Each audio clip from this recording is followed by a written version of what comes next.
hoy, por si no lo saben, es el día más triste del año, el Blue Monday. Y según la investigación de la que la Universidad de Cardiff, que así lo señala, cada tercer lunes de enero no nos faltan motivos. Climatología, cuesta de enero. Sara Rivero, psicóloga de Centro Ennova. No sé si realmente no nos faltan motivos o esto es simplemente fruto del éxito mediático de un nombre tan llamativo como Blue Monday. Bien, es cierto que esta fórmula reúne una serie de variables que puede conducirnos a unas emociones más negativas, pero también es cierto que esta fórmula se creó hace ya más de una década y desde entonces no ha sido posible probarla científicamente, con lo cual, en mi opinión, pues no tiene mucho rigor científico. Se creó con fines comerciales y hoy en día se sigue usando con estos fines. Soy consciente de que hay marcas y establecimientos que la utilizan como medio de crear pues descuentos o especiales promociones para incentivar el consumo en estos días, que es especialmente bajo.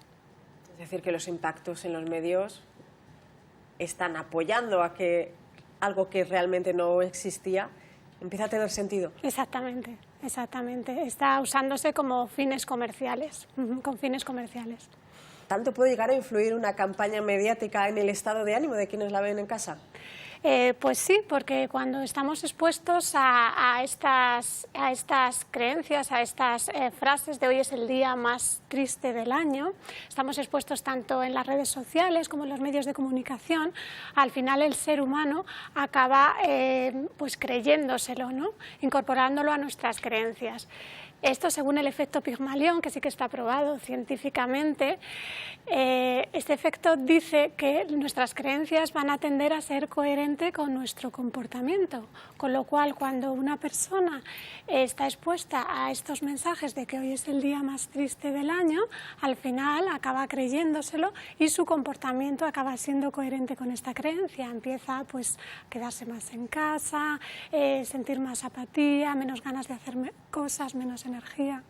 Teniendo en cuenta esto, la credibilidad que aporta estas campañas y la previsión del tiempo que tenemos para esta semana de una ola de frío, no parece que vayan a remontar mucho los estados de ánimo. No parece que vaya a ser muy halagüeño, sí.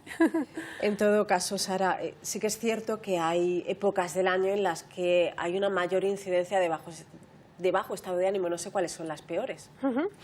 Bien, es cierto que hay épocas del año en la que en las consultas psicológicas notamos que vienen más personas a solicitar el tratamiento psicológico porque efectivamente tienen peores estados de ánimo o un estado de ánimo más bajo. Estas épocas del año suelen coincidir cuando empieza a haber menos luz diurna, que son los meses de octubre, noviembre, diciembre, enero, y luego también con el cambio rápido en la luz, en la exposición a la luz diaria, que también se produce en primavera. O sea que sí que está relacionado un poquito con el estado de ánimo, nuestra exposición a la luz diurna. Es decir, climatología, luz serían dos de los factores que influyen en nuestro estado de ánimo, pero ¿qué factores también son determinantes? Bien, bueno, nuestro estado de ánimo, nuestras emociones, la tristeza es una sensación, es una emoción innata en el ser humano como respuesta para dar una explicación a situaciones que percibimos como desagradables. Es cierto que el hecho que nos haga ser más felices o más tristes es una combinación de factores como pueden ser nuestra genética, como puede ser nuestra personalidad, pero sobre todo me gustaría resaltar un hecho que trabajamos mucho en la terapia psicológica, que es la manera en que las personas tenemos de, ante una situación, darle una explicación a esta situación, es decir, cómo interpretamos las situaciones que nos están pasando. Está probado que ante una misma situación, si esta situación la están vivenciando un grupo de personas, cada una de estas personas la va a vivenciar o le va a dar una explicación diferente, unas más parecidas, otras menos, pero diferente. Entonces, la interpretación que hacemos a las situaciones que vivimos es muy importante y muy determinante a la hora de sentirnos más tristes y más felices. Sara decía hace unos instantes que la tristeza es un mecanismo con el que la persona identifica una situación que no le gusta. Esto me lleva a otra pregunta.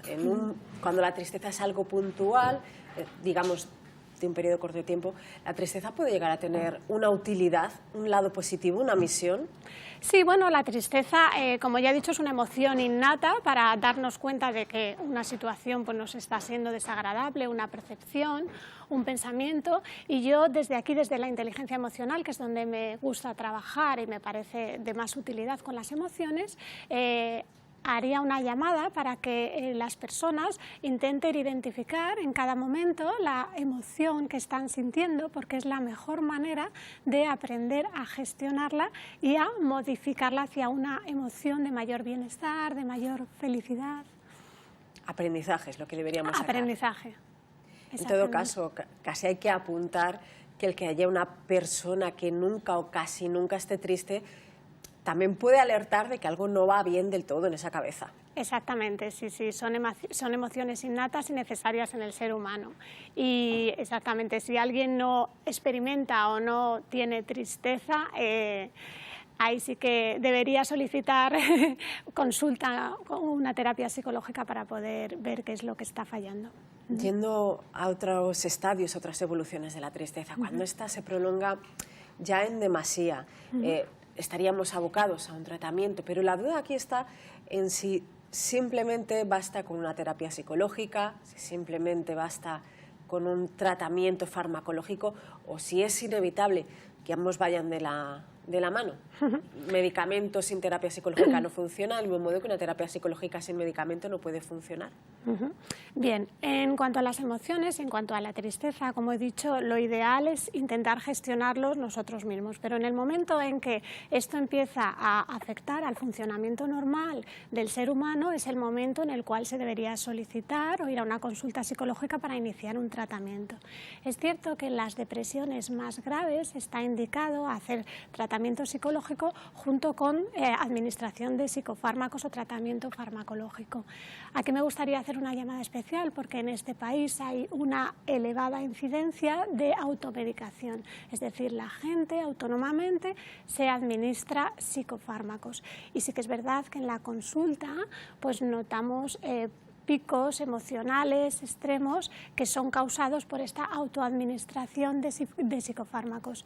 Siempre los psicofármacos deben ser administrados por un especialista médico, un médico especialista en psiquiatría. Ya que hablaba de automedicación, ¿qué le parece esta tendencia que se está empezando a ver ahora de complementos alimenticios naturales que nos venden como clave para ayudar a nuestro estado de ánimo? Bien, es cierto que dentro de los factores de prevención de la tristeza está una regulación en nuestra nutrición, una adecuada nutrición, igual que un adecuado descanso, igual que hacer deporte regularmente. Es cierto que esto está incluido, pero yo recomendaría a los consumidores que siempre estemos atentos a los componentes de los complementos alimenticios que estamos comprando o de los productos que estamos comprando que nos prometen esta felicidad y hay que ser un poquito críticos con los nutrientes o con los componentes que estamos comprando, porque sí que puede haber peligro de que haya un falso marketing aquí. Ha dado algunas claves que al fin y al cabo hablan de nuestro estilo de vida, como el descanso, el tener tiempo para hacer deporte. Yo no sé si teniendo en cuenta que cada vez hay mayores niveles de bajas por estrés, por ansiedad, al final la depresión va a ser la patología estrella, llamémosla de este modo, de aquí a unos pocos años. Bueno, ya está empezando a serlo, ¿no? Todos los estudios conducen a eso. De hecho, casi el 50% de las urgencias hospitalarias están relacionados con los trastornos mentales, con lo cual la depresión es uno de los trastornos mentales de mayor incidencia. Sí que aquí pues cabría resaltar factores de prevención, como pueden ser, como he dicho antes, realizar deporte regularmente, una buena nutrición, un buen descanso. También la autoestima es fundamental, es decir, cómo nos percibimos a nosotros mismos y la valía que nosotros tenemos, lo que pensamos de nosotros mismos, en definitiva, cuánto nos queremos. Todos estos factores pues, son importantes y también destacar el factor de la red social, es decir, cultivar las relaciones familiares y sociales es un factor de prevención bastante importante a la hora de no caer en trastornos depresivos o en trastornos de estado de ánimo más bajos. Hablaba antes de la inteligencia emocional que junto a esta red social sería importante, pero ¿se trabaja lo suficientemente bien desde edades tempranas la inteligencia emocional? Bien, ese es un tema que se está empezando a introducir en los colegios, pero yo lo pondría como parte de todos los currículos escolares, porque es necesario en la vida diaria y a veces tenemos que aprenderlo a unas edades ya demasiado adultas, o sea, es decir, ha pasado ya demasiado tiempo y el ser humano podría haber vivido con menos malestar en su vida si hubiese aprendido reglas básicas desde la infancia, como son identificación de emociones, saber gestionarlas, etc. Esto quizás nos lleva a desenterrar otro de los mitos, como son las edades críticas para la depresión.